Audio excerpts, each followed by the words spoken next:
que va a darle la bienvenida a la casa, a nuestros panelistas. Y yo después los voy a presentar muy brevemente, porque son muy conocidos los dos. Así que, Cecilia. Bueno, buenas tardes a todos, a algunos los vi afuera, a los que no aprovecho a saludarlos ahora. Muchísimas gracias, Gustavo, el doctor Gustavo Vélez, el licenciado Dante, muchísimas gracias por estar los dos acá presentes. Ustedes saben que esto se hace en el marco de una serie de conferencias, charlas, encuentros, en las cuales el Cuerpo de Administradores Gubernamentales de alguna manera comparte investigaciones, trabajos que han hecho a partir del Observatorio de Políticas Públicas y tienen invitado también como instancia de intercambio, instancia de capacitación o actualización, o algo así podríamos decir, ¿no? Lo que quería era, bueno, súper agradecerles la presencia. Recién le comentaba a Gustavo Vélez, yo tengo el mejor de los recuerdos porque, digamos, mi primer trabajo en el Estado fue, varios de ustedes ya lo saben, implementar el SINAPA en el Ministerio de Salud, ¿sí? Yo tengo un poco la idea que después de las políticas del presidente Alfonsín, que bueno, ustedes las conocen mucho mejor que yo, después de la presidencia de Carlos Menem, digo, realmente no hubo una intervención no en el sentido de intervenir, sino de accionar sobre, de construcción de un Estado como institución, de este lado, ¿no? No hubo muchas políticas de construcción en serio del Estado, tratando de hacer del Estado un espacio de valor. Entonces, creo que esta fue de las últimas, y en mi caso particular, bueno, para mí fue como la primera experiencia laboral en serio en el Estado. Nunca olvidaré, digamos, la redacción de las estructuras de ese ministerio y el reencasillamiento posterior de todos aquellos que debían reencasillarse en el SINAPA, así que me recuerdo cruzando la Plaza de Mayo, pues estábamos enfrente y veníamos a trabajar con el equipo del doctor Vélez para, bueno, ver los avances en este proceso, así que nada, desde ese lugar para mí es como un gran cariño además por esa etapa, ¿no? Nos sentíamos, bueno, supongo que a muchos de ustedes por ahí les habrá pasado, ¿no? Se siente parte y además te sentís como el héroe que está llevando eso a cabo, porque no había nada escrito en términos de estructuras y demás. Era arrancar de cero con las áreas, escribir misiones y funciones. Así que bueno, desde ese lado, el mayor de los afectos. Con lo cual, doblemente agradecida, además de poder transmitir el agradecimiento en forma personal por esa época y, bueno, y en particular por estar ahora acá, ¿no?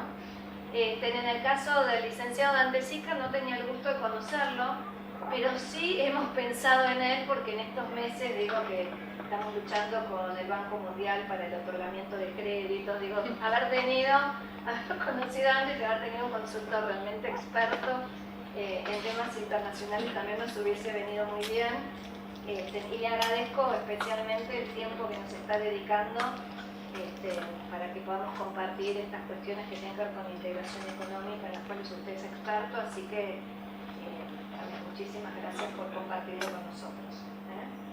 Así que bueno, Alicia, si queremos puedes hacer la presentación. Sí, sí. Y yo humildemente me voy de escucha porque ya les digo que este no es mi tema de expertise, así que lo quiero aprovechar y disfrutar. Pero seguramente habrá alguna pregunta de tu parte que va a enriquecer. Quiero aprovechar y escuchar con tranquilidad. Bueno, en primer lugar tengo que disculpar al embajador Félix Peña, que tenía toda la intención de venir, pero está con fiebre.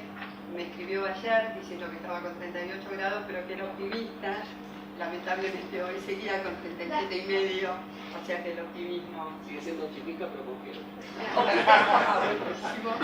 Un optimista con fiebre, pero bueno, un saludo para todos y su disculpa. Y realmente me consta que tenía sus mayores deseos de estar aquí y compartir el panel con Gustavo y con Dante. Presentarlos es un poco obvio, pero vamos a cumplir con la formalidad. El doctor Gustavo Vélez es abogado, ha estudiado en la London School of Economics, es actualmente director del ITAL-BI. Como todos sabemos, ha sido secretario de la Función Pública, ministro del Interior y ministro de Justicia.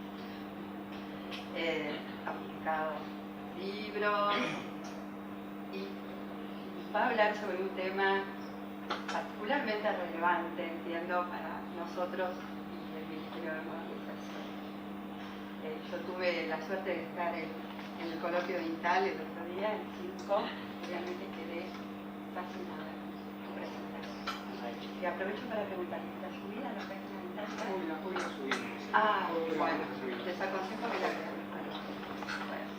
Bueno, Dante Sica es muy conocido, mediáticamente, es director de la consultora ABC, consultor internacional, particularmente en temas de política industrial y de relaciones internacionales, de comercio internacional. Ha sido secretario de Industria, Comercio y Minería.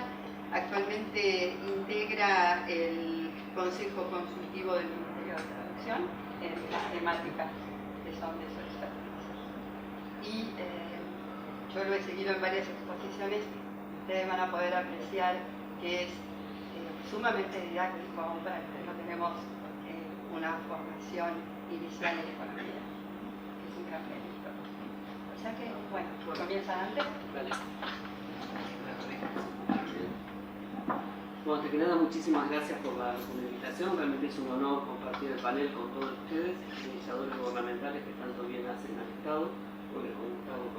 Así que un poco la idea de la presentación era tratar de ver los temas que hacen a qué camino está tomando la integración regional. Yo había hecho un tema más complementario con lo que iba a plantear Félix, pero bueno, vamos a ver cómo lo manejamos. Y un poco la idea es tratar de mirar cuáles son los cambios y tendencias que hay a nivel internacional, cómo está la Argentina y cómo está el Mercosur en ese marco y cuáles pueden ser un poco la agenda futuro en términos de los temas que quizás deben cobrar relevancia para adelante. Entonces, lo primero es tratar de ver a cuál es la nueva realidad, digamos, que uno tiene que empezar a vincularse.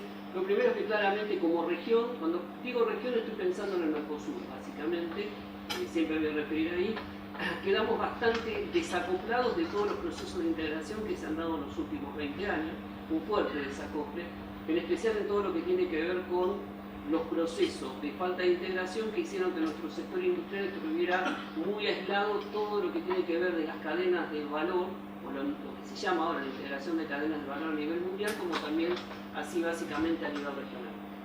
En ese sentido también esa tendencia que se dio muy fuerte en los últimos años, de alguna manera está cambiando, porque por un lado vamos a un mundo que va a crecer más lento, en especial de lo que fue la crisis del 2008-2009, que todavía el mundo lo está digiriendo, con un nivel de comercio creciendo después de casi 2 décadas por debajo de lo que crece el mundo, con lo cual los procesos también de comercio se van a hacer mucho más fuertes, y básicamente también con un mundo en el cual la necesidad, o después de la crisis internacional, los países están tratando de volver a cuidar un poco más sus mercados, por lo tanto la gobernanza que antes daba la OMC en términos de esos procesos de alguna manera se ha debilitado. No digo que hay una vuelta al proteccionismo, pero sí hay una vuelta a nuevas formas que tratan de cuidar y a buscar algunos temas de disciplinas y normas que van por afuera de lo que planteaba la OMC. Todo eso genera una nueva marcos de integración, una nueva multilateralidad en la cual también la región de alguna manera ha quedado afuera. En ese caso quizás volver a replantearse los temas que tienen que ver con la integración intrarregión, en especial avanzar en cuestiones que hemos quedado bastante descuidados, me parece que puede ser clave para fortalecernos en este escenario, insisto, donde el mundo, vamos a ver, va a crecer de una forma un poco más lenta. Y ahí, claramente, los temas de integración, yo diría, como para empezar, que vivir solo con los temas de libre comercio no alcanza, y lo que hay que plantear más cuestiones de temas estructurales. Si uno mira nuestra región, avanzamos mucho en materia de comercio, con muchos ciclos donde, según como venga la demanda en nuestros mercados, avanza y retrocede, pero hemos avanzado un poco en cuestiones estructurales, no solo en cuestiones institucionales de construcción de la región, sino en temas de integraciones mucho más físicas, ¿no? Todavía la fluidez de la distribución de mercancías, de la integración regional, tiene muchos impedimentos por lo que ha sido esta falta de una agenda mucho más estructural. Entonces creo que pensando en un mundo mucho más duro, en donde la región ha quedado aislada, donde el catch-up que tiene que hacer es muy importante. Yo diría que tanto es clave a nivel local, pero como a nivel regional, volver a tener una agenda de competitividad que de alguna manera nos permita empezar a superar esos escollos. Esto es más o menos digamos, este índice, lo voy a pasar un poquito más rápido, es la estructura de la presentación o los lineamientos que he traído como para poder debatir. Yo les decía que hay una especie de contexto, digamos, un poco más duro, donde de alguna manera ciertos paradigmas de la producción industrial tradicional se fueron replanteando y donde en los últimos años el mundo emergente ganó mucha participación.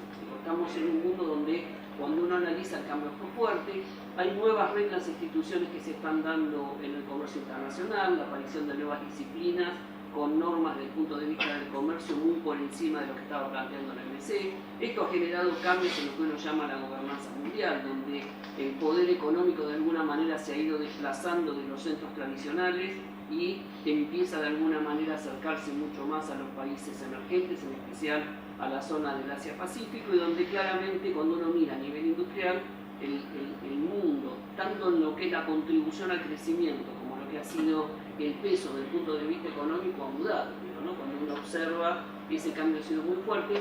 Si bien es cierto que hay una tendencia a los cambios en los marcos institucionales, todavía todo lo que son los organismos internacionales tienen, por así decirlo, no representan el nuevo mapa económico mundial, la nueva geografía económica mundial. Todo el marco de instituciones internacionales claramente responde todavía a lo que uno podría decir a la época del poder Poyalta, en los cuales los países emergentes casi no tenían participación. Si uno mira ese marco, fíjense lo que es la contribución al crecimiento del PBI mundial. Bueno, ahí salió un poquito más los números, pero en los 90, 80-90, las economías avanzadas explicaban casi el 80% del crecimiento mundial, Asia emergente menos del 5 o el 5% y el resto del mundo el 13%.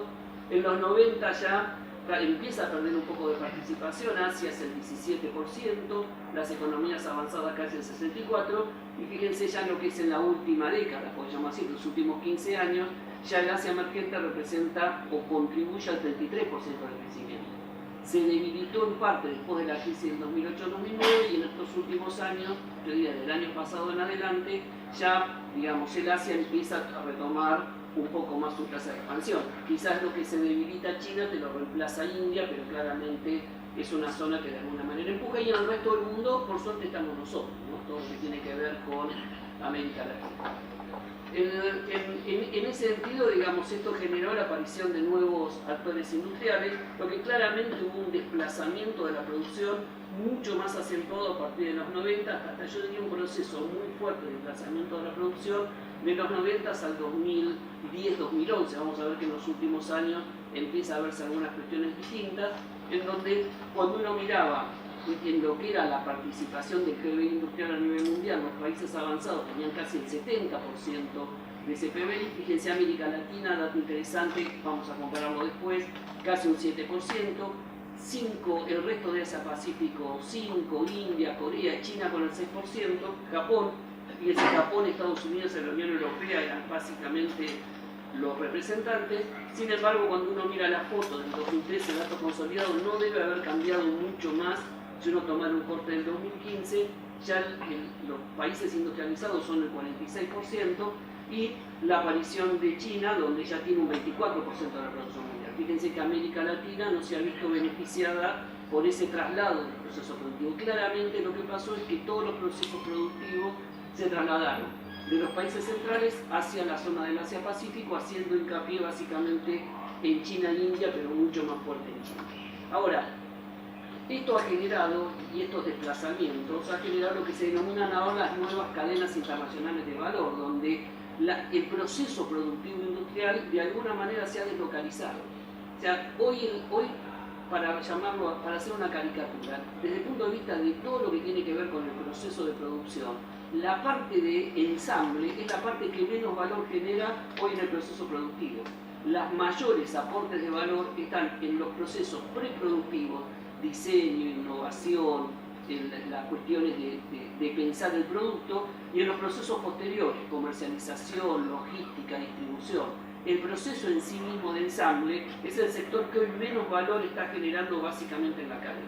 ¿Por qué? Porque todo este proceso de deslocalización en donde la parte de ensamblado quedó básicamente de alguna manera desplazada hacia el centro de Asia-Pacífico y los temas que tienen que ver con pre- y postproducción están mucho más concentrados en los países centrales, también se dio de la mano de fuertes cambios tecnológicos en donde las nuevas formas de conocimiento, de innovación tecnológica hoy son los que explican la mayor generación y agregación de valor. Entonces claramente también hay un proceso fuerte de deslocalización de lo que son los procesos que generan valor a nivel internacional. Esta necesidad y esta deslocalización de los procesos productivos también generan la emergencia de nuevos tratados internacionales que claramente lo que tienen que hacer es habilitar y facilitar el tránsito de lo que son los bienes. Ya no es un problema de aranceles, es un problema que tiene que ver con el libre tránsito de partes, piezas, bienes y capital, en donde las normativas en cada uno de los países tienen que ser similares para que el tránsito pueda ser fluido, porque los procesos de producción sigan respondiendo a temas que tienen que ver con just-in-time, etc. Entonces fíjense, de alguna manera, los nuevos marcos de integración regional tienen que ver con cómo, por un lado, los países protegerse de lo que es la emergencia del Asia-Pacífico, en especial de China, con la fuerte competitividad asociada a sus estructuras impositivas y de bajos costos, y por otro lado, tratar de generar nuevos marcos o nuevas disciplinas en materia de propiedad intelectual, en materia de normativas de seguridad, sanitarias, medioambientales, etc., para poder hacer más fluido el tránsito, que esta integración básicamente que se da entre los distintos países en producción, ensamble, generación de valor, distribución, etc., pueda ser lo más fluidamente posible. Y esto se vivió por afuera de lo que fue el marco de la OMC, digamos, de la discusión en la cual mientras la OMC seguía inmersa en lo que tenía que ver con la ronda Doha, el mundo de alguna manera restablecía nuevos vínculos y nuevos arreglos institucionales como para poder darle mayor movilidad a estos procesos productivos.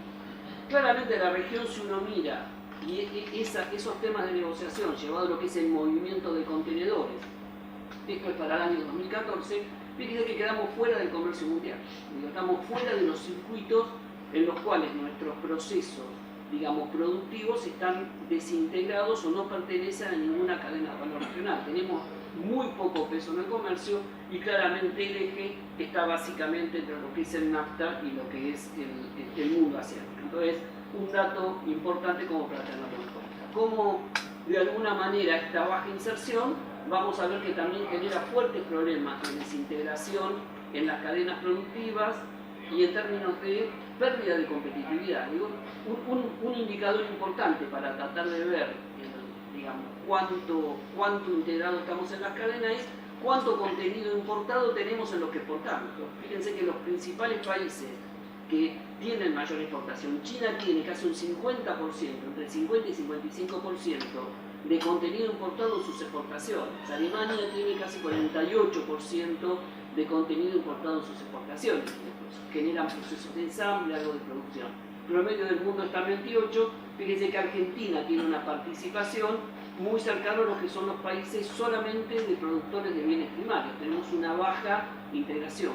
Esa mayor integración de ese 14% quizás lo explican 3 o 4 cadenas, o 2 o 3 cadenas, y en especial la automotriz, con la fuerte integración que hoy está teniendo con Brasil. Pero claramente, de alguna manera hemos quedado afuera, y eso también se nota en lo que es el comercio interindustrial. Siempre se dice, cuanto mayor integración y más uno está integrado a cadenas de valor, tiene más comercio dentro de lo que es el mismo arancel, digamos, el mismo nomenclador arancelario.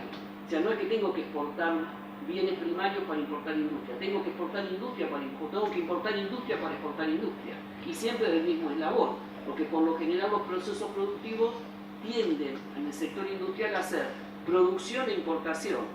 Produzco un bien con mayor integración en algunos modelos y los otros los importo o importo parte de lo que produzco para después poder exportar. Entonces claramente fíjense el impacto que ha tenido en las cuales nuestra región en sí misma, en especial Argentina y Brasil, está bastante aislada. En los últimos años haber tenido una estrategia para enfrentar estos cambios de volcarse hacia adentro y en parte no solo por lo que ha sido la administración anterior, sino también en parte porque eso fue la estrategia de Brasil. Acuérdense que en el Mercosur, desde el año 98-99, claramente la agenda internacional del Mercosur es la agenda Brasil, y Brasil apostó a la ronda Doha y al multilateralismo más que a procesos de integración a nivel regional, a pesar de todo, de estar mirando para adentro, hemos tenido multiplicidad de mecanismos, pero que nunca están coordinados. Si empezamos con lo que fue la LADI, la UNASUR, la CELAC, el Mercosur, la Alianza del Pacífico, la Comunidad Andina, lo que tiene que ver con el ALBA, hay infinidad de instrumentos que la región de alguna manera fue generando, pero que claramente al no tener coordinación, al no tener motivaciones solo desde el punto de vista económicos o de mayor integración en inversión, y muchos de esos solo tenían una vinculación, un interés netamente político, realmente no nos han servido como para poder tener una mirada mucho más completa en términos de la estrategia hacia afuera. Y eso claramente se nota en términos de la región. La región está dividida desde el punto de vista de su estrategia comercial, digo, su estrategia de integración. Una cosa son los que uno podría llamar los países que están más dentro de la Alianza del Pacífico, pero los cuales de alguna manera han apostado por su conformación política, geográfica, industrial, a una mayor integración por ser países más chicos, con un arancel promedio mucho más bajo, con una mayor apertura comercial. Ustedes piensen que estos países tienen en general tratados de libre comercio con más del 80% del PBI mundial, mientras que cuando miramos el Mercosur, de alguna manera sus problemas internos, más que externalizar su sistema de relaciones, internalizó su sistema de relaciones, quizás recostado sobre lo que era la potencia o lo que es la potencia del mercado brasileño, pero claramente no cerramos.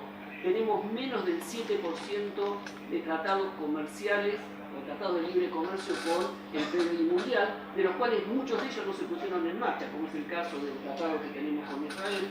Los niveles de apertura son muy bajos, que es el 23% cuando uno mira el comercio, exportación e importación, con países que tienen un mayor grado de apertura, y con comercio intrazona que de alguna manera es mayor que el comercio que tienen, porque los países más de la zona de la Alianza del Pacífico tienen un objetivo mucho más de captación de inversiones y en términos de movilidad de factores que netamente los temas comerciales. Entonces claramente lo que es una región en la cual uno tiene de alguna manera la naturaleza como para poder exportar y crecer, tenemos muy diferenciado lo que son nuestras estrategias.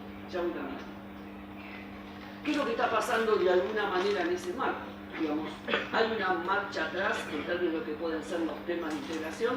Claramente en un mundo que va a crecer menos, los temas de competitividad seguramente van a estar en el centro de la mesa. Entonces tenemos que pensar que vamos a una más lenta recuperación por parte de Estados Unidos. Por otro lado, Europa está con serios problemas de riesgos de deflación, está con un estancamiento. Países en los cuales también empiezan a tener problemas estructurales, como es el caso de Japón también, como Europa, de envejecimiento poblacional, en los cuales su tasa de expansión secular empieza a ser mucho más baja. Por otro lado, China está con un proceso de desaceleración, digamos, y por suerte es un proceso de desaceleración lento, con un cambio de paradigma económico, pasando de crecer de inversiones y exportaciones a tratar de crecer por mercado interno, pero cuando piensen en tasas chinas a futuro hay que hablar del 5 o 6%, olvidándonos de las tasas del 10% que tuvimos. Y por el lado de nuestra región, por suerte, entre comillas, lo que estamos viendo es que Brasil tocó fondo, ¿no? Y que de alguna manera empieza un proceso de recuperación. Hoy no se discute si Brasil va a crecer, lo que se discute es la tasa de velocidad de crecimiento en función de lo que van a ser las reformas de alguna manera estructurales que están poniendo. Vamos a ver que entre Argentina y Brasil se abre una ventana fenomenal de oportunidad para los próximos años. Pero claramente, como les decía antes, vamos a un mundo de menor crecimiento en donde el comercio va a crecer menos de lo que crece el mundo.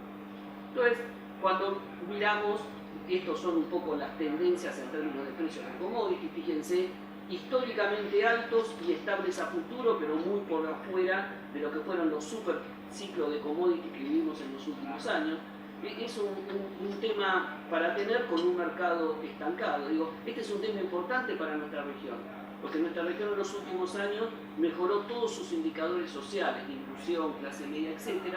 Y ahora tiene que enfrentar sociedades que tienen demandas cualitativamente distintas con respecto a los bienes públicos con menos recursos. Por lo tanto, todos los países van a estar, de alguna manera, compelidos a hacer reformas estructurales para poder generar nuevas fuentes de captación de renta y de crecimiento y hacer mucho más eficientes los sectores públicos, que son los que de alguna manera tienen que proveer esos bienes públicos. La gente ya no tiene más comida, y heladera, sino que quiere mejor educación, mejor salud, etc. Con lo cual también vamos a vivir fuertes temas de tensiones sociales, ¿no? Y eso lo estamos viendo lo que son los cambios de gobierno en la región. Parte tiene que ver con ida de los superciclos. La idea sería, con este precio de commodities es imposible financiar, digamos, solo el consumo. O sea, hay que buscar nuevas fuentes de captación. En ese marco, digamos, la idea es si hay una vuelta o no atrás de la integración. Claramente este escenario mucho más duro está haciendo que de alguna manera estén volviendo algunas prácticas o algunas tendencias proteccionistas, cuando vemos lo que es el crecimiento de las medidas de defensa comercial, todo lo que tiene que ver con instrumentos de medidas pararancelarias como proteger el comercio. Digo, si bien es cierto que todavía no cubren, no es que el 40% del comercio tiene esto, pero en los últimos años ha habido nuevos instrumentos de política que usan los gobiernos para proteger sus mercados. Y esa idea de una mayor globalización, de localización de la producción, de los tiempos de mega acuerdos comerciales, de alguna manera me parece que está empezando a estar un poco cuestionada. Digo, desde el Brexit en Inglaterra, Donald Trump en Estados Unidos, se empiezan de alguna manera a cuestionar el impacto que ha tenido la, entre comillas, globalización, y es más, en términos de pérdida de empleo, luego lo que fue la crisis en 2008-2009. Algunos países están empezando a pelear nuevamente por la recuperación de la industria. España está empezando a sacar inversiones, entre comillas, sacarla de lo que era Europa del Este y está recuperando inversiones industriales. Estados Unidos está viendo un retorno de lo que son la fabricación, de la mano de lo que es la energía barata, la flexibilización, digamos, una mano de obra flexible y altamente capacitada. Pero no es que solo están volviendo la industria del acero, está volviendo la electrónica, están volviendo las industrias textiles, que uno pensaba que nunca se iban a ir básicamente del continente asiático, y de alguna manera se empieza a poner en duda la idea de lo que fue una especie de offshoring, ahora es un reshoring, ¿no? Industrias que vuelven y donde los temas de integración, de alguna manera comercial especialmente, empiezan a estar un poquito más estancados. Frente a este escenario me parece que es mucho más importante todavía profundizar las cuestiones que tienen que ver con nuestra propia integración regional, en la cual en los últimos años se ha avanzado tan poco. Por dos cuestiones. Primero, para fortalecernos puertas adentro, y segundo, para ganar competitividad hacia afuera. En especial, hacia adentro, fíjense que nuestros niveles de comercio son muy bajos. Digamos, uno compara, hoy estamos casi al mismo nivel del año 2001. Tenemos un nivel de comercio regional menor al 17%. Quizás el país que más comercio interregional tiene hoy es básicamente Paraguay, el que de alguna manera, y que ha tenido en los últimos años fuertísimas inversiones brasileras a partir también de mano de obra relativamente más barata con respecto a la región y energía mucho más barata y confiable, y se está transformando en una plataforma exportadora, en especial de lo que es la industria textil. Pero hay mucho para avanzar ahí, y a su vez para poder crecer en aquellas plataformas en las cuales la región es altamente competitiva, como lo que tiene que ver con nuestra plataforma de recursos naturales y alimentos, básicamente, y lo que tiene que ver con minerales y combustible, energía. La región está en condiciones, mejorando sus niveles de integración y competitividad, de asegurar a los países centrales y al mundo, por llamar así,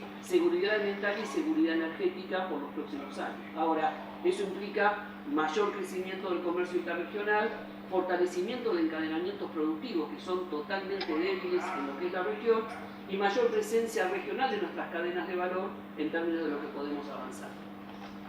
¿Por qué yo digo que tenemos una buena oportunidad? Porque hay una ventana en términos de lo que es hoy la direccionalidad de la política pública, tanto en Argentina como en Brasil. Si uno mira lo que son los lineamientos de política macroeconómica, en términos de política monetaria, política fiscal, política de comercio exterior, Argentina y Brasil después de muchos años empiezan a ir de la mano. Eso quiere decir que haya coordinación de política macroeconómica, pero programas de metas de inflación, tipo de cambio flexible, equilibrio fiscal, los dos buscando equilibrio fiscal dentro de un marco de gradualismo, fortalecimiento de su nivel de reserva, y una política exterior mucho más abierta, que de alguna manera está tratando de liderar y romper con esta inercia que Mercosur tenía en los últimos años. Me parece que es una buena oportunidad para poder empezar a tejer alianzas y poder abrir un poco más. Para Argentina es una necesidad. Si Argentina quiere un modelo de crecimiento por inversión, las grandes inversiones que generan mayor productividad por obrero ocupado no invierten en Argentina pensando que solo van a vender en Argentina. para poder captar grandes flujos de inversiones tenemos que tener mayor nivel de comercio. El comercio empuja mayor captura de inversiones, por lo tanto, tanto para Argentina como para Brasil va a ser clave la agenda. En ese marco, lo comercial es importante, pero ya no es suficiente. Y creo que la agenda que viene es una agenda mucho más disruptiva, que ahora está de moda ese término, en términos de lo que teníamos y en términos de mejorar condiciones estructurales. Y me parece que hay, de alguna manera, viene una estancia en ese hecho, en especial todo lo que tiene que ver con la integración física, en términos de infraestructura y en términos de integración energética. Los grados de desconexión territorial que existen entre nuestros países es muy fuerte y eso impide una mayor integración de cadenas de valor. El mercado de capitales, Argentina en especial, pero la región en particular, está subdesarrollada desde el punto de vista del mercado de capitales. Lo tenemos, piensen, nada más que en Argentina el mercado financiero, los préstamos bancarios son el 12% del PBI, el 50% de lo que era en el año 97. Mientras que para América Latina lo duplicó. Ahora lo duplicó, pero seguimos estando por debajo del promedio mundial, que es entre 90 y 100% de préstamos sobre el PBI. Entonces, claramente, ¿por qué es importante? Porque tenemos que canalizar ahorro y financiarlo. El desarrollo de capital humano, la región tiene una particularidad que es el bono demográfico positivo. En la región tenemos mano de obra en edad de trabajar por encima de lo que son los niños y de lo que son los ancianos, con lo cual tenemos la capacidad de generar ahorro positivo. La idea es captar ese ahorro para invertirlo para las próximas generaciones. Como dice un amigo mío economista, el viejo truco de la vida, hacerse rico antes de hacerse viejo, ¿no? Entonces digo, y para eso cada vez, sí, pero lo que pasa es que para eso cada vez queda menos tiempo. Entonces nuestra ventana de oportunidad demográfica dura hasta el 2035. Por eso temas vamos a ver después que amplíen la base de captación de mercado laboral es importante y atracción de inversiones. Y no hay un orden, todos van de la mano. Entonces creo que esa es una especie de agenda que de alguna manera a nivel regional requiere para mejorar la competitividad. Datos nada más para ver. ¿Por qué es importante para la región la infraestructura? Tenemos el 80% de la población de la Unión Europea en un territorio que es 4 veces la Unión Europea, en las cuales no existe interconexión. Entonces, desde tener que sacar la producción argentina del norte por los puertos de Chile, que la producción que viene de Brasil pueda salir por los puertos de Chile o pueda salir por los puertos del Perú a través de un ferrocarril, que podamos tener despacho energético común, digamos, todas estas cuestiones mejoran la competitividad y de alguna manera definen y nos hacen mucho más competitivos sin tener que ir, digamos, con la restricción que tenemos en la región, que somos un país de ingresos medios, quedamos atrapados en lo que se llama la trampa de ingresos medios. No hicimos el catch-up fuerte de expansión, pero sí tenemos un nivel de salarios medios que si no le damos fuerte competitividad sistémica, nos deja fuera de competencia. Entonces, claramente, cuando uno compara lo que ha sido la inversión, esto es el indicador que saca la web, se pueden ver cualquier indicador, estamos muy bajos a nivel de competitividad, no solo en la región, sino en la región comparado contra las regiones en las cuales tenemos que de alguna manera exportar. Aumentos de costos de transporte que genera cuello de botella, no solo porque salimos corriendo a comprar televisores baratos en Chile, pero como así fue el fin de semana, así es cada vez que nieva, por el Cristo Redentor no se mueve un camión, entonces tenemos que ampliar básicamente los pasos y claramente dificulta nuestra salida exportadora, y en especial la salida hacia afuera, que es América Latina. Entonces, baja densidad de población, más dispersión geográfica, claramente la infraestructura tiene un rol importante y clave para mejorar las cuestiones de conectividad. Ha habido mecanismos, el IRSA, que estaba en el instituto que Gustavo ahora comanda, el Fondo de Convergencia del Mercosur, el proyecto Mesoamérica, pero han tenido serias dificultades, ¿no? Primero por cuestiones de financiamiento, las inversiones que tenemos que hacer son mucho más cuantiosas de los fondos que estaban asignados, facultades limitadas. El FOSEN sirve para financiar proyectos, pero no en Argentina y Brasil, tiene que ser Uruguay y Paraguay, sí, pero, bueno, algunas cuestiones, y básicamente grandes asimetrías económicas y políticas o falta de incentivos políticos. Entonces, claramente, los mecanismos que ha habido han sido insuficientes para la envergadura del desafío que tenemos por delante. Las otras cuestiones es la integración energética. Claramente la región está poco integrada. Hay dos pasos, una es la conectividad energética y otra es la integración energética. La integración energética es cuando el despacho de energía se hace desde una región supranacional para los distintos países. Creo que el primer paso es la conectividad y ahí tenemos muchísimo para avanzar. Con problemas políticos. Los bolivianos no quieren que ni una molécula de gas boliviano vaya a Chile por el tema del paso. Por lo tanto, digo, si bien es como la plata, es fungible, pero si uno pudiera ir superando las cuestiones políticas, hay mucho para hacer, aprovechando las potencialidades de cada país.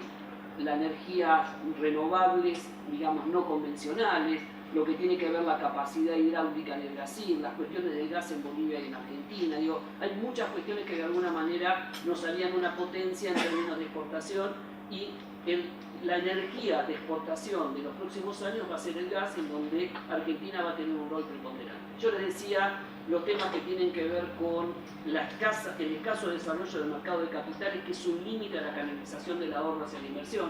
Piensen en el desafío de Argentina, tiene que aumentar 5 puntos la inversión para poder tener un crecimiento del 4% todos los años sustentable, y eso con un mercado de capitales atrofiado como el nuestro es muy difícil hacerlo. Entonces hay que ahí trabajar mucho más, habría que consolidar las bolsas de Argentina y Brasil. Si Argentina y Brasil pudieran tener un mercado de dólar a futuro, el precio de las sojas se estaría decidiendo en el Mercosur y no en Texas, ¿no? Digo, entonces claramente son temas de mediano plazo que facilitarían mucho el crecimiento. Ya hubo iniciativas, el Banco del Sur, que fue una iniciativa de UNASUR, la CAF, que es quizás uno de los más dinámicos, aunque limitado en acceso al financiamiento, la unificación de las bolsas de la Alianza del Pacífico, algo así debería ser Argentina y Mercosur, y un jugador nuevo que ha ingresado en los últimos años con las complejidades que tiene, que es China, que se ha transformado en una especie de financista de última instancia, donde hoy está aportando mucho más fondos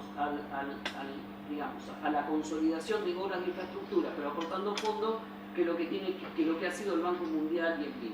Inclusive ahora ha tomado como plataforma de centro financiero para la región, se está instalando en Chile, con lo cual a partir de ahí va a querer también participar en iniciativas de financiamiento. Cuando uno compara la región, tiene un bajo promedio de inversión por el PBI. Argentina está mucho más abajo, en 15%. Insisto, para tener un crecimiento sostenido del 4%, sostenido todos los años, sin grandes variaciones y con una tasa de inflación de un dígito, hay que tener una inversión del PBI entre el 22 y el 24%. Tamaño desafío tenemos por delante, y para eso, por lo visto, no alcanza con el ahorro nacional.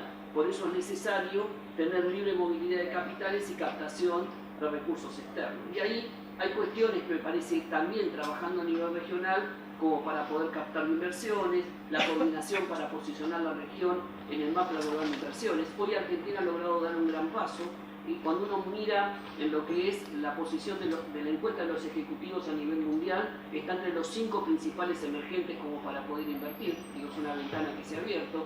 Hay muchos proyectos regionales, en especial en infraestructura, donde podríamos salir a nivel regional a buscar financiamiento. Ahí deberíamos solucionar cuestiones que tienen que ver con el marco regulatorio y misiones conjuntas que de alguna manera, pensando en algunos sectores en concreto para poder integrarnos a cadenas de valor, la región podría trabajar. El capital, la idea de desarrollar el capital humano, estamos muy bajos en términos de lo que es la capacitación de nuestros recursos humanos, y la capacitación de recursos humanos es clave, porque si no nos exportamos, ¿no? Y perdemos la posibilidad de atraer inversiones, en especial para lo que son las nuevas tecnologías, que son agregadoras de valor y de mayor innovación y de mayor productividad. Entonces creo que ahí me parece que hay mucho para hacer en materia educativa, con lo cual ahí tenemos una dificultad adicional, porque tenemos un problema de gestión. Argentina debe ser el país que más invierte en la región en materia educativa, casi 6 puntos del PBI medido como lo mínimo. Sin embargo, nuestra calidad cada vez está peor. Entonces hay un problema no de recursos, sino de gestión, y ahí hay que romper paradigmas culturales en lo que es la relación de la provisión de ese servicio, donde hoy el sector tiende a rechazar cualquier cambio e innovación en términos de posiciones muy conservadoras. Entonces me parece que es un dato también para avanzar. En conclusión, yo creo que mirando en los últimos años ha habido un proceso de fragmentación de los procesos productivos y de mayor integración comercial. En ese marco, en esos últimos 20 años, la región ha quedado completamente rezagada. Se presenta un mundo más desafiante, de menor crecimiento, donde ciertos procesos empiezan a revertir, pero empiezan a cambiar en términos de su dimensión y en términos de los desafíos que de alguna manera nos están promoviendo. Creo que la región todavía tiene mucho para avanzar en ese marco, en especial no solo en cuestiones ya comerciales, sino en cuestiones que tienen que ver con estructuras económicas. Pero eso también genera un debate fuerte, porque mayor integración implica quizás resignar parte de la soberanía nacional en función de instituciones y la construcción de instituciones que sean supranacionales y que puedan darle credibilidad a un mundo en el cual las sociedades empiezan de alguna manera a rechazar la globalización. Así que me parece que estamos en un buen momento, hay que aprovechar una buena ventana y me parece que tenemos mucho para ganar todavía en este concurso que queda por delante. Bueno, gracias.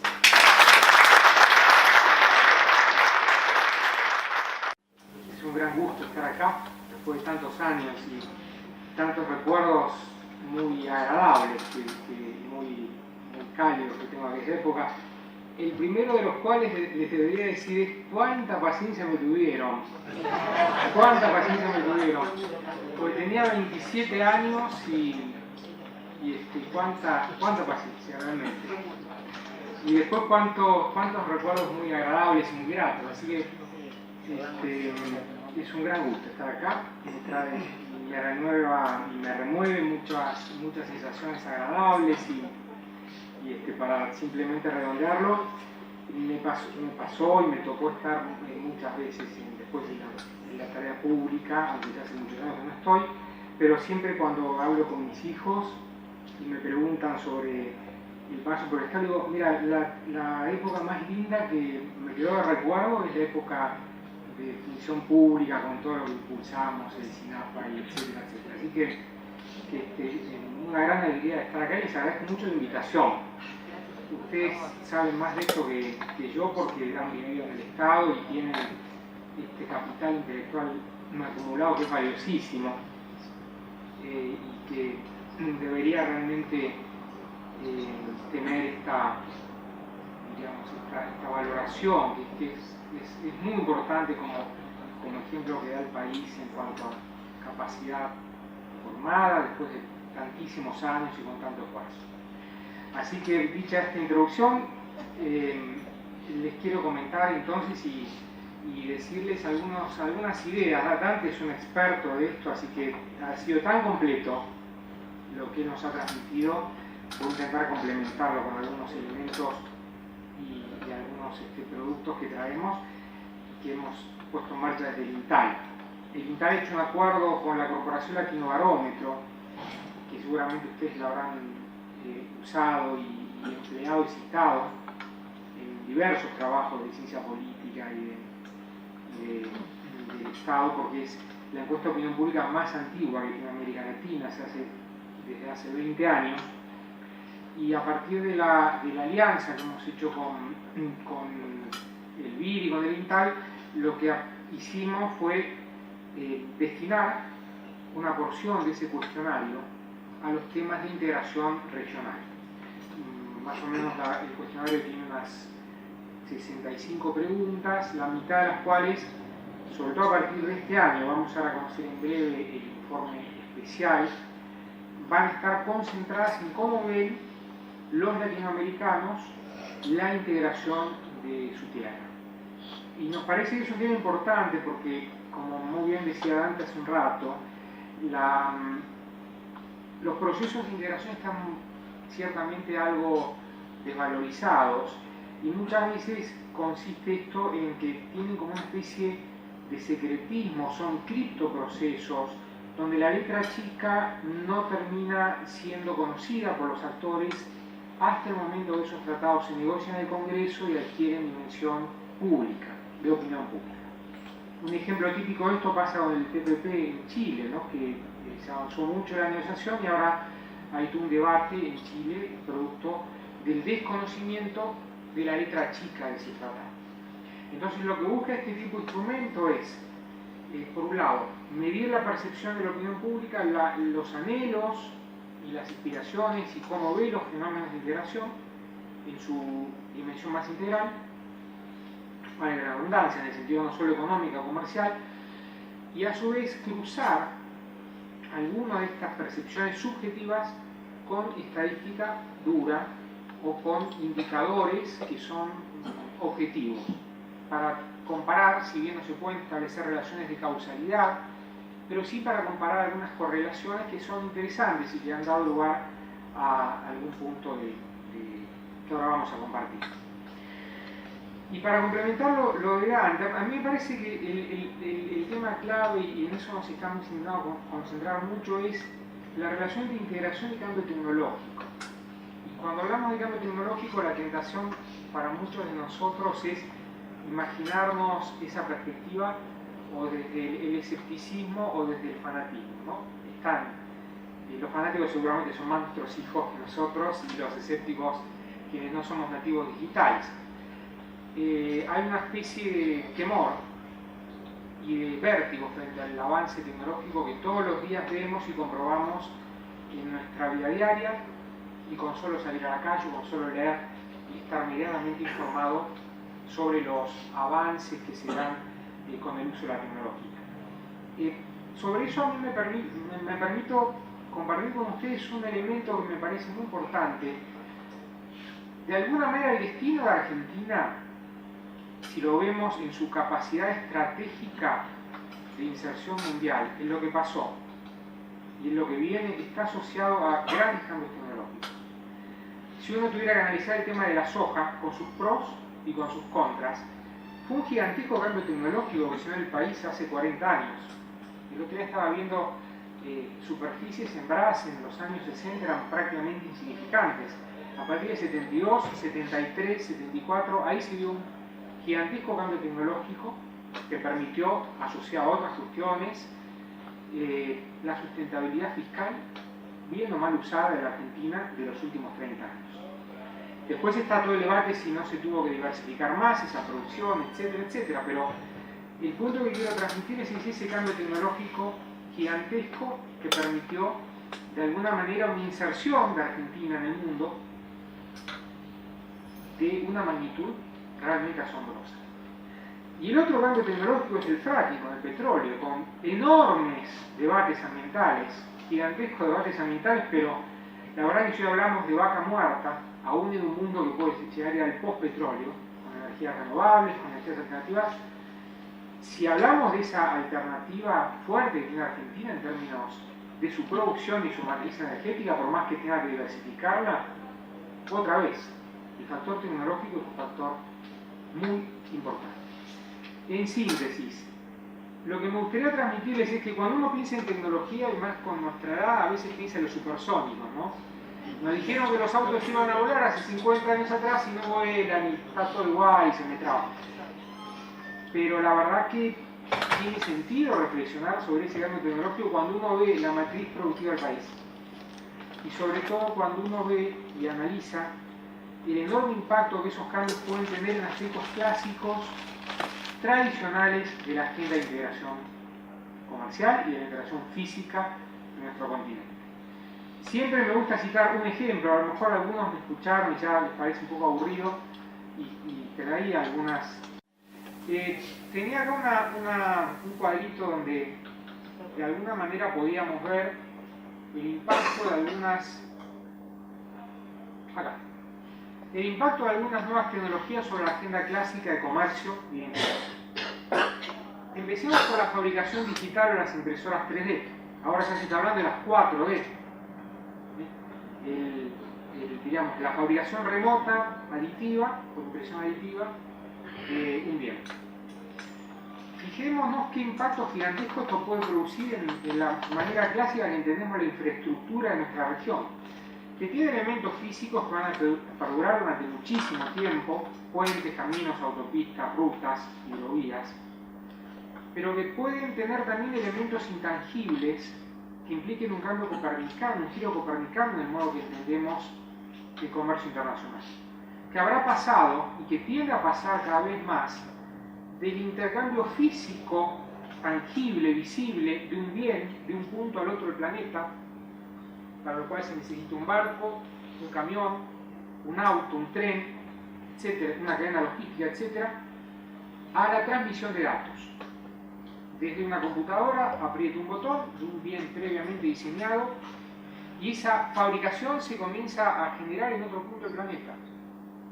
Donde no existe una aduana, no pasó más el control físico de un bien por una aduana, el concepto de contrabando adquiere otra dimensión, donde el factor diseño es importantísimo, también para insertarnos en esa cadena global de valor, donde el factor ambiental pasa a ser otro, que hacer en todo caso con los residuos de las impresoras, dónde ponerlos, donde el factor de propiedad pasa a ser otro.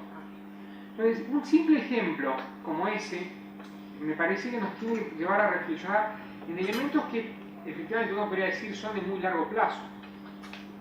Pensemos en lo que salió un teléfono celular hace apenas 10 años atrás. Pensemos que hace 5 años atrás no existían estos mecanismos de redes sociales como existen ahora. Y pensemos que la fabricación de impresoras 3D se duplica todos los años en el mundo. Entonces, ¿eso genera oportunidades para América Latina o riesgos? Bueno, depende de lo que hagamos, ¿no? Uno puede decir que genera enormes oportunidades. Por lo pronto, la brecha de integración física puede acortarse enormemente sin necesidad de tener que depender de inversiones multimillonarias a las cuales muchas veces nos resulta difícil acceder. Por otro lado, podemos pensar, bueno, nuestra matriz productiva está enormemente concentrada, poco diversificada. Si seguimos dependiendo del transporte, al cual conocemos de commodities clásicos, vamos a tener que depender también de la infraestructura física. Simplemente un ejemplo para pensar, para reflexionar. Es un mundo que no viene dentro de 10 años, ¿eh? Es un mundo que está avanzando a pasos agigantados. Y que no sea solamente la industria. Esto es lo más apasionante de ese mundo. La robotización, como muy bien se mencionó recién, la relocalización de mano de obra nos dice dos cosas muy importantes. La primera, que la productividad no depende de bajos salarios. La clásica mirada de los bajos salarios, por eso aumenta la productividad. La productividad comienza a depender de altas calidades y altas capacitaciones y de una relocalización que se da con robots, que se da incluso en China con un proceso de innovación tecnológica formidable. Hace poco mostramos en nuestros seminarios la foto de un robot de la fábrica Adidas de Alemania, que en lugar de estar en Centroamérica, se trasladaba a Alemania para relocalizar la producción de zapatillas. Entonces, frente a esto, América Latina tiene que estar muy atenta, muy preparada y con una agenda que convive con lo actual y con lo tradicional, que no va a desaparecer, pero que también hay que repensar. Por ejemplo, los temas de infraestructura, a mi modesto entender, como mencionamos en el banco, tienen un aspecto soft y un aspecto hard, ¿no? Hard son ladrillos, cemento, grandes obras, pero tiene un aspecto soft de regulaciones y de eficacia institucional que son enormemente importantes. Y que les voy a mencionar al cuerpo de esta importancia de lo institucional. Y citábamos el otro día el ejemplo típico, uno puede mejorar muchísimo una autopista, una ruta, una posibilidad de transporte incluso dentro de un puerto, pero si la aduana demora el paso de una mercadería durante varios días por ineficiencia institucional, toda esa inversión que no tiene sentido. Entonces, hay un aspecto institucional sumamente importante en nuestra región, que está asociado a la calidad institucional de la política. El ejemplo de la obra pública en América Latina tiene mucho que ver con el financiamiento de la política. Tiene que ver con un desafío de transparencia. Ejemplos abundan y no viene el caso mencionarlos. Entonces, los aspectos soft de esta integración no solo requieren prioridades estratégicas, intereses comunes, sino además dejar de pensar simplemente en la megalomanía de las grandes obras, que son iniciarse en algunos aspectos, pero concentrarse en las grandes prioridades, en un conjunto de grandes prioridades a partir de las fortalezas latentes que tiene toda nuestra región. Cito algunos ejemplos de esto, en línea con lo que mencionaba antes: la relación entre Argentina y Brasil, la relación de todo el Mercosur, la capacidad de compra pública, otro tema que ustedes que han seguido muy de cerca durante muchísimo tiempo y siguen de cerca. Dentro incluso de las restricciones comerciales y de las reglas multilaterales, nuestra región se podría plantear usar el enorme y gigantesco poder de la compra pública estatal, 15% del PBI en Argentina y Brasil, para fomentar procesos de innovación y de cambio tecnológico estratégico, sobre pymes, sobre sectores claves. Hay un recurso muy importante, algo se intentó hacer en la parte satelital, PAP, etc. Pero hay un recurso muy importante que nos habla de una integración con alto contenido tecnológico, posible de llevar adelante con creatividad en toda nuestra región. Lo mismo esto que mencionaba Dante sobre el tema de la soja, que me pareció extraordinario. Es un tema que no sale de recursos, no es un costo de construir miles y miles de kilómetros de autopistas, que no digo que no sean importantes, digo que hay una agenda también simultánea, en paralelo, desde el punto de vista institucional, que es también de máxima relevancia. Lo vemos todo el tiempo desde Ilsa Cosiplán, por ejemplo, en el tema de la hidrovía, la arteria básica de América del Sur para la conectividad, para el transporte, para el comercio. Los principales problemas de hidrovía no son solamente el dragado, son institucionales.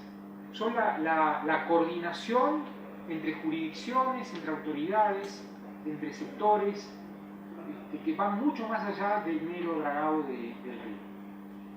Entonces, enfatizar el elemento institucional me parece de una máxima importancia y de un elemento también estratégico. Y tiene que ver también con lo tecnológico.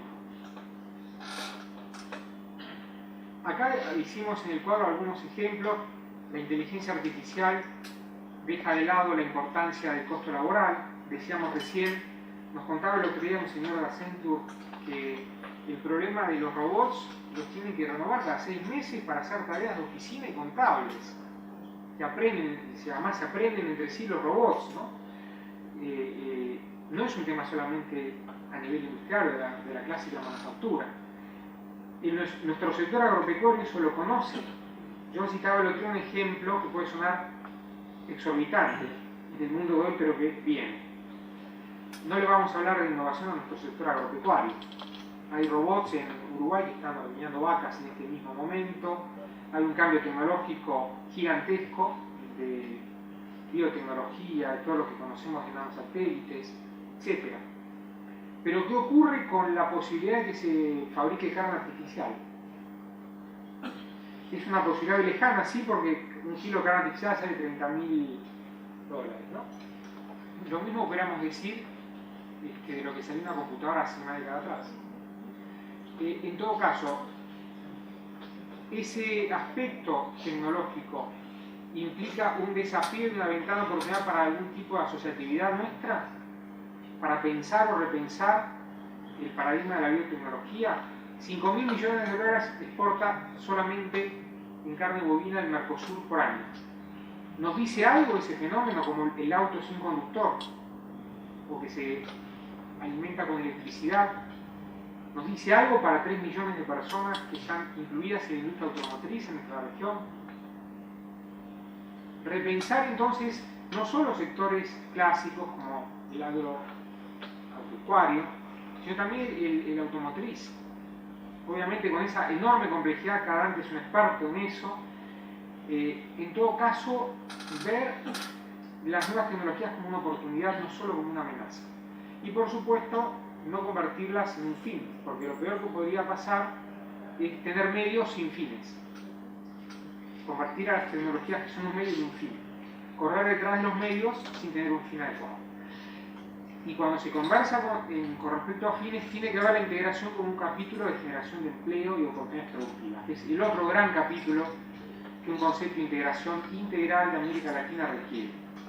Por eso, desde ese punto de vista, cuando se habla de productividad y competitividad, también se mencionó aquí la necesidad de repensar el mecanismo de formación profesional y educativa de nuestras nuevas generaciones, desde un punto de vista estratégico.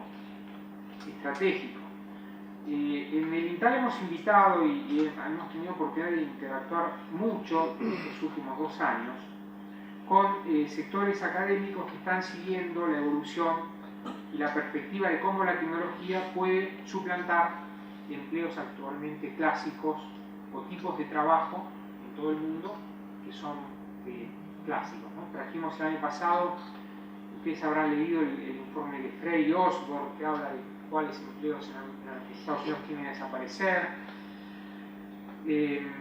Trajimos este año a otro experto de la Universidad de Gales también que habla de cómo son estos cambios en Europa, particularmente en el Reino Unido, pero en China, en Argentina se ha hecho también un estudio, y en Uruguay también se ha hecho, en Estados Unidos, la verdad que con elementos mayores o menores o metodologías diferentes, entre un 30 o un 50% de los empleos existentes hoy van a tender a desaparecer en la próxima década. Entonces, ¿tiene sentido que la región se plantee un observatorio regional del impacto de las nuevas tecnologías sobre el empleo? ¿Tiene sentido pensar eso en términos de, primero, no solo tomar medidas defensivas frente a esa realidad, sino tener un activismo asertivo? Félix Peña seguramente va a hablar de eso, porque en el newsletter que él reparte y distribuye, es muy interesante todas las semanas, esta semana hablaba de eso. Yo ayer lo abrí y decía: América Latina requiere un activismo asertivo, tener prioridades, tener una mirada estratégica. Y en esa línea uno puede advertir que una de las claves para formar a nuestros jóvenes es el tema del Big Data, el manejo de grandes masas de datos, diluvios de datos. No habría tarea más importante, no solo a nivel de la formación del recurso y del recurso humano tan valioso del Estado, sino además en alianza con el sector privado, de la formación en Big Data, multidisciplinaria, no solo en ciencias duras, porque los que analizan estos temas hacen convivir hasta antropólogos en el análisis de grandes masas de datos, dependiendo obviamente del tema. Ahora imaginemos por un instante grandes masas de datos, interconectividad, brechas que se acortan. Si hoy uno de nuestros médicos le hace un diagnóstico remoto a un paciente de Uruguay con Paraguay, no le puede recetar ningún tratamiento porque no está habilitado en su título. Entonces, ¿tiene sentido pensar cosas tan básicas como lo educativo desde la adaptación al cambio tecnológico, los soft y los hard? Los hard formando recursos humanos en estos temas, que son importantísimos, que tiene además un déficit anual, en Argentina mismo. Creo que se hizo un estudio ahora, en el coloquio de ideas se va a presentar, cuando hablaba que Argentina, si quiere pasar del 28 al 38% de economía de conocimiento en su Producto Bruto Interno, requiere una gran apuesta por formación en ciencias duras, entre otras cosas, en análisis y procesamiento e inteligencia de las grandes bases de datos. Ninguna de estas cuestiones que vienen del mundo de hoy podrían ser posibles sin ese tipo de habilidad. Auto sin conductor, impresoras 3D, transmisión, de lo que se nos ocurra, grandes manejos de ADN, etcétera, etcétera, etcétera. Entonces, hay una oportunidad para América Latina, hay una oportunidad, hay que ser sumamente estratégico, y les comento muy rápidamente los latinoamericanos como ven esto. Los latinoamericanos en principio, bueno, y les cuento muy rápidamente, no quiero monopolizar porque el diálogo va a ser mucho más rico. Lo que hicimos en este trabajo fue más o menos 20.000 encuestas en 18 países, más de 20.000 en 18 países, y a su vez cruzamos estas percepciones de los latinoamericanos con data dura que tiene que ver con niveles de aranceles externos, coeficiente de apertura de la economía, tratados comerciales firmados, exportación con contenido tecnológico, inversión extranjera directa, distribución del ingreso, niveles de contaminación, desempeño logístico. Después les mandé el material, después lo pueden consultar incluso en la base de datos. Cuando preguntamos a los latinoamericanos cuáles son los temas que tienen importantes para el desarrollo, fíjense que la integración no está en los primeros lugares. En los primeros lugares está el medio ambiente y las políticas sociales. Pero después sigue la infraestructura, que tiene que ver con integración, como acabamos de decir. La integración aparece, no de un modo tan importante, pero aparece muy vinculada al tema institucional. Una vez el presidente Mujica me dijo en Montevideo, cuando vivía allá, me dice, yo tuve muchas manifestaciones en la puerta de la Casa de Gobierno, en el Palacio Presidencial, muchas, de los cartoneros, de las amas de casa, de los trabajadores textiles. Ni una sola de esas manifestaciones fue pidiéndome más integración para América Latina. Habla de alguna manera de esta mirada que a veces se tiene dicotómica, ¿no? Contradictoria. A su vez, en la última medición que vamos a dar a conocer el 20 de octubre, la integración está muy fuerte, con un apoyo muy fuerte de la región. con una demanda para que los gobiernos hagan más, pero con una aspiración valorativa muy importante. Nos sorprendió ese resultado. Entre el 69 y el 77% de los latinoamericanos, dependiendo si es integración económica o integración política, están a favor de la integración en nuestros países. Después cuando dicen, bueno, ¿cuánto creen que su gobierno está haciendo? Ahí eso baja. Pero digamos, en lo aspiracional, valorativo, en un mundo donde hay xenofobia, creciente proteccionismo, desmembración, síntomas de desglobalización, importante cuestionamiento, los latinoamericanos eligen valorativamente la integración. Eso es un gran activo que tiene nuestra región. Bueno, después empezamos a pasar, ¿dónde está más fuerte este apoyo a la integración? En los jóvenes, en el más alto nivel educativo y en la mejor situación económica. Con algunas diferencias que no son tan altas, estoy súper simplificando. Lo que vimos el año pasado, en 2015, a mayor educación, crece la demanda, es mayor entre los jóvenes, no tanta diferencia, pero un poquito mayor, y mayor situación económica, también más apoyo a la integración. Hicimos cruces con el tema de niveles de apertura, acá no hay causa y efecto, y preguntamos algunas cosas que se nos ocurrían, podían ser o dar la pauta de uno perfecto. ¿Qué es integración? ¿Cuánto está dispuesto a pagar por esa integración? Hicimos una pregunta que era bastante desafiante, decíamos una escala de 1 a 10. ¿Cuánto estaría dispuesto a pagar de más impuestos o admitir que tu país se endeude más para financiar obras de infraestructura en materia de integración? Puentes, autopistas, puertos, etc. En una escala de 1 a 10, el promedio es 3.7%. Es decir, hay una poca propensión a pagar más impuestos o a endeudarse para favorecer la integración física de la región. Los recursos siempre van a ser escasos, con algunas diferencias, ¿no? Nicaragua es el que tiene más propensión, Brasil es el que tiene menos propensión. Y este es un tema, a mí me parece interesantísimo, no sé cómo lo ven ustedes, pero la identificación de cuáles son los elementos más positivos de la integración de América Latina con respecto al mundo. Hicimos esta pregunta. En los últimos 5 años su país ha tenido una estrategia de integración con el mundo. ¿Cree usted que esa estrategia impactó positiva o negativamente en estas áreas? El ranking del impacto positivo de la integración al mundo de los países de América Latina fue el acceso a la tecnología. Y esto nos está diciendo mucho sobre la relación entre integración e innovación. Se ve muy positivamente este acceso a la tecnología. Después en exportaciones, inversión externa, situación personal es más peleada en el debate, y claramente hay un elemento negativo que es la seguridad. Cuando se habla de integración, los latinoamericanos sienten temor y lo ven negativo que puede afectar su seguridad. Entonces están un poquito los dos extremos. Este es un estudio que hicimos divertido que fue comparar los diferentes informes de prospectiva. Seguramente habrán leído algunos de ellos, de Singularity, de Foro de Davos, en fin, hay varios trabajos muy interesantes de cómo estos aspectos pueden impactar sobre el mundo productivo y en todo caso cómo impactarían sobre la clásica agenda de integración que, como muy se señaló, no tiene que ver solo con aranceles, aunque los aranceles también nos impactan. En China el arancel a nuestros productos agropecuarios puede llegar hasta el 60% en algunos casos. Es una agenda, como decíamos recién, latente pero no exclusiva. Va a seguir siendo importante pero no determinante exclusivamente. Otras conclusiones para cerrar. El tema medioambiental tiene un gran respaldo. Le preguntamos, ¿usted está dispuesto a pagar un 20% más por los productos que consume y que se compran también desde el exterior, si eso implica que le garantizan el respeto a normas ambientales? Y nos encontramos con que la mayoría está dispuesto a pagar más, un 20%, hasta un 20%.